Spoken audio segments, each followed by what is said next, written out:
सीते राम कथा हृदयम। प्रभु, ये चेतना आनंद सब पुराना हो गया। परंतु अभी आप किसी और ही कारण इतने प्रसन्न हैं ऐसा मुझे प्रतीत हो रहा है। परंतु क्या कारण है, कृपया करके आप मुझे इस विषय में बताइए। कैकेयी, तुम अत्यंत सूक्ष्मज्ञ हो। मेरे मन की भावनाओं में हल्का सा भी बदलाव हो तो तुम्हें उसका त्वरित बोध हो जाता है। तुम्हारा ये बोधन सत्य है। अभी एक विचार को सुनकर मेरे मन को बहुत विशेष संतोष हो रहा है। और वो विचार क्या है? अगर मुझे बोध हो जाए तो मुझे भी संतोष प्राप्त होगा। अवश्य ऐसा ही होगा। ये पूरी अयोध्या नगरी को संतोषित करने वाला विषय है। रामचंद्र ने सुबाहु, मारीच और अन्य राक्षसों का दमन करने का विषय तुम्हारे ज्ञात में आया होगा। विश्वामित्र यज्ञ के संपन्न होने के पश्चात राम और लक्ष्मण को मिथिला ले जा रहे हैं। वहाँ जनक महाराज शिव धनुष को सबके सम्मुख रखकर अपनी पुत्री सीता देवी का स्वयंवर रचने वाले हैं। प्रभु, क्या विश्वामित्र रामचंद्र को स्वयंवर में भाग लेने के लिए लेकर गए हैं वहाँ? उनके मन में क्या है ये मैं कैसे बोध करूं देवी, परंतु जिस शिव धनुष को इतने वीर नहीं उठा पाए उसके दर्शन प्राप्त करने का भाग्य राम लक्ष्मण को मिल रहा है, ये तो संतोष का विषय है। महाप्रभु, केवल शिव धनुष के दर्शन पर्याप्त नहीं है। रामचंद्र को उस महाधनुष को उठाकर स्वयंवर में विजयी होकर कीर्तिशाली होना होगा और वो गर्व करने वाली बात होगी। पूरे प्रपंच में किसी और से जो ना हुआ वो साहस कार्य हमारे राम द्वारा ही होना चाहिए। अयोध्या में कभी ना देखा हुआ हर्ष और उल्लास होना चाहिए। कैकेयी, तुम्हारे वचनों को सुनते सुनते ही तुम्हारी ये इच्छा अति शीघ्र पूर्ण हो, ऐसी मेरी इच्छा भी हो रही है। ऐसा ही हो। राम के यश के लिए अभी ही इसी समय पूरी अयोध्या नगरी में पूजा विधियां आयोजित हो, ऐसी आज्ञा देता हूँ। तुम्हारी बातों को सुनकर मेरे मन में जो संतोष था वो अधिक हो गया है, और भी अधिक हो गया। देवी, मैं प्रस्थान करता हूँ।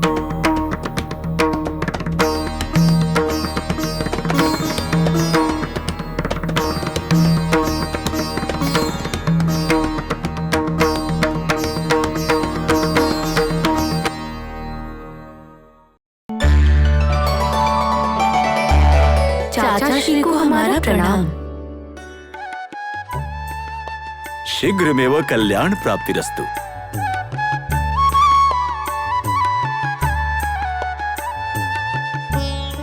हाँ, उत्तम आशीर्वाद दिया है तुमने पुत्रियों को अनुज। सकल सद्गुण संपन्न किसी फूल की तरह खिली हुई हमारी प्रथम पुत्री सीता के लिए उसके अनुरूप किसी वर को शोध कर विवाह संपन्न कराने का काल आ गया है। इसे ही तुमने अपने आशीर्वाद के रूप में व्यक्त किया है, केवल यही व्यतीत नहीं किया है स्वामी, आपकी पुत्रियों के कन्यादान के पश्चात हम भी अपनी पुत्रियों का कन्यादान करके कृतार्थ होना चाहते हैं, ऐसा भी व्यक्त किया है इन्होंने। अति उत्तम। इसके अलावा हमारा और क्या सौभाग्य हो सकता है। भगवान की कृपा से सकल सौभाग्य हमें प्राप्त हुआ है। पूरे राज्य में शांति और समाधान छाया है। ये सभी कन्याएं शुक्ल पक्ष के चंद्र के भांति दिन प्रतिदिन और भी मनोहरित हो रही हैं। ये सभी कब, कहां और न जाने किस महावंश में जाकर मिल जाएंगी, पर इन्हें प्राप्त करने वाले पुण्यवान का शोध हमें ही तो करना पड़ेगा। सत्य कहा अनुज, तुम्हारा कहना सत्य है। इन कन्या मणियों के लिए उपयुक्त वर का शोध करना वैसा ही है जैसे समुद्र के अंदर जाकर अमूल्य मोतियों का शोध करना हो, ऐसा ही है ना प्रिय पुत्रियों, है ना?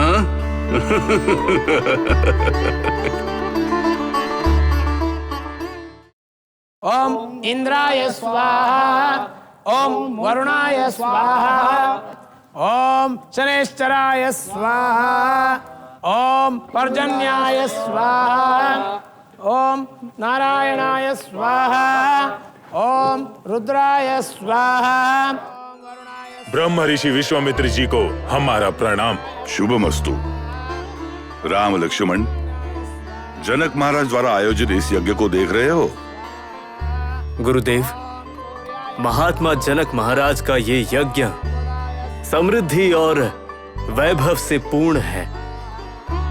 वेद अध्ययन करने वाले पारायण, ऋत्विक और यज्ञ के उपकरण सामग्री सभी यहाँ प्रस्तुत हैं। नगर अधिकारी, जल की व्यवस्था वाले शुद्ध विहार में हमें रहने की इच्छा है।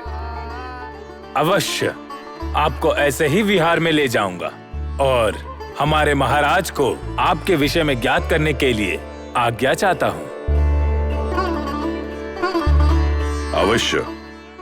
महाराज को हमारे आगमन की वार्ता पहुंचाने के पश्चात वो हमसे किसी भी क्षण भेंट करने आ सकते हैं। यह विषय भी उन्हें ज्ञात कर दो।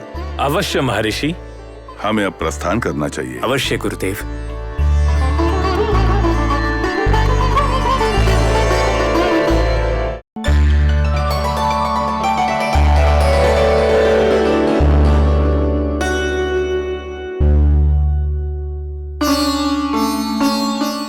शुभमस्तु अनुज।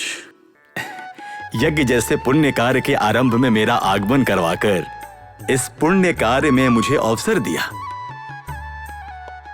हे अनुज, हमारे मिथिला में किसी भी मंगल कार्य में तुम्हारा किसी भी प्रकार से भागी होना मेरी इच्छा रहेगी। ये मेरा भाग्य है भ्राताश्री। अब इसके आगे का कार्य है हमारी सीता का विवाह। उसके लिए तो हमें आना ही होगा। ये तो सत्य है।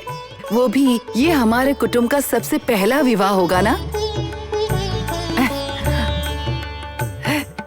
जरा वहाँ तो देखिए, ऐसा लग रहा है आपकी पुत्रियाँ सीता और उर्मिला को छोड़कर जाना नहीं चाहती। मांडवी, श्रुत कीर्ति, हम प्रस्थान कर रहे हैं। क्या तुम दोनों नहीं आओगी? कुशध्वज, तुम्हारी पुत्रियों को यहाँ से प्रस्थान करने की इच्छा ही नहीं है और हमारी पुत्रियों को उन्हें यहाँ से प्रस्थान करवाने की इच्छा ही नहीं है। हाँ भ्राताश्री, ये कन्याएं कई दिनों के पश्चात आज एक हुई हैं। इसी कारण इन्हें अलग होने की इच्छा नहीं है। ऐसा है तो उन्हें यहीं रहने दो ना। तुम इसके पश्चात जब जाओगे तब इन्हें ले जाना। श्रुत कीर्ति, मांडवी, तुम दोनों यही रहना चाहोगे? उर्मिला, सीता, ये दोनों यही रहेंगी। अब तो संतोष हुआ ना? यदि ये यहीं रह जाएं, तो और अधिक संतोष होगा। जाओ कन्याओं, प्रसन्नता और संतोष से अपना समय व्यतीत करो। जाओ जाओ जाओ।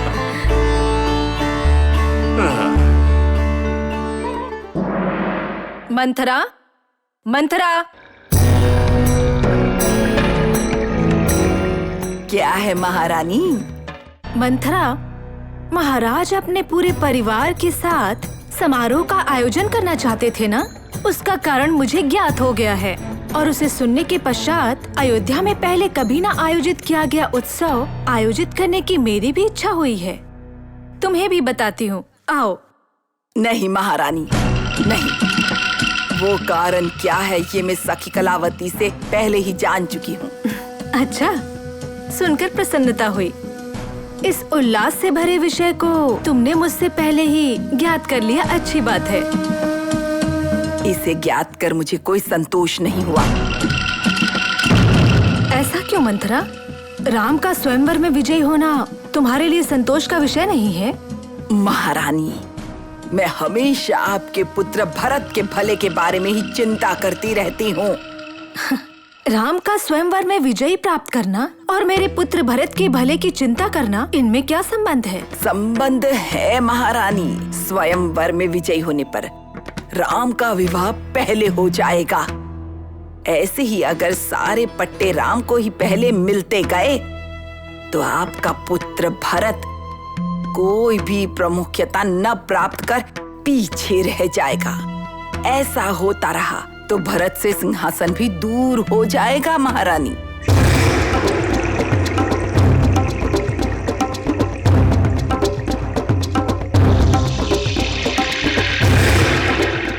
सीते राम कथा हृदयं